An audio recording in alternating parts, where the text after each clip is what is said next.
வணக்கம். இன்றைக்கு உங்களோட ஒரு பழமொழியோட வந்திருக்குது. யானைக்கு ஒரு காலம் வந்தால் பூனைக்கு ஒரு காலம் வரும். இந்த பழமொழி எல்லாருமே அறிந்திருப்பீங்க இல்லையா? ஆமாங்க.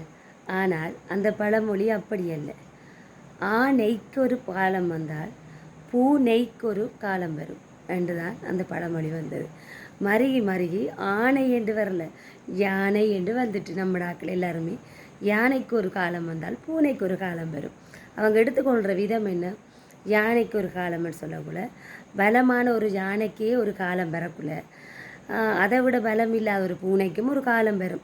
இப்போ நம்மெல்லாம் சொல்லுவோம், யாரோ நமக்கு ஏசிட்டோ இல்லை பேசிட்டோ போகிறாங்கன்னு சொல்லக்குள்ள பாப்பம் அவருக்கு ஒரு காலம் வந்தால் எங்களுக்கு ஒரு காலம் வருந்தானே என்று சொல்கிற மாதிரி தான் ஆனைக்கு ஒரு காலம் வந்தால் பூனைக்கு ஒரு காலம் வரும் என்று தான் அந்த பழமொழி இருந்தது.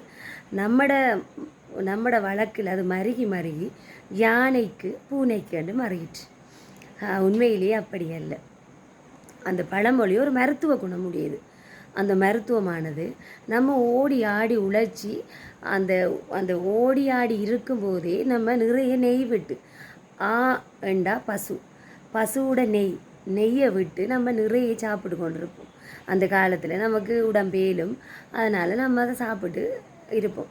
அதே நேரம் நம்ம கொஞ்சம் ஓய்வு எடுத்து இருக்கும்போது அந்த இப்போ கொழுப்பு கூடினா என்ன செய்வோம், நம்ம ஒரு மருத்துவத்தை தேடுவோம். அந்த மருத்துவமானது பூநெய், பூவிலிருந்து வர தேன், அது ஒரு நெய், அதைத்தான் நெய்ன்னு சொல்லுவோம்.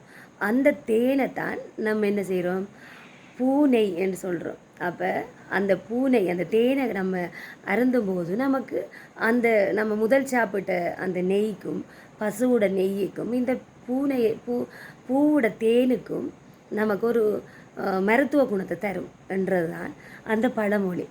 ஆனால் இருந்தும் நம்மட மக்கள் அதை என்ன தப்பாக புரிஞ்சு கொண்டு ஆனைக்கு ஒரு காலம் வந்தால் பூனைக்கு ஒரு காலம் வரும். அது ஆணையும் இல்லை, யானைக்கு ஒரு காலம் வந்தால் பூனைக்கு ஒரு காலம் வரும். இதுதான் நம்மட மக்கள் புரிஞ்சு கொண்டது. ஆனால் உண்மையிலேயே பழமொழி ஒரு மருத்துவ குணமுடையது. நன்றி. நான் உங்கள் சுலோ.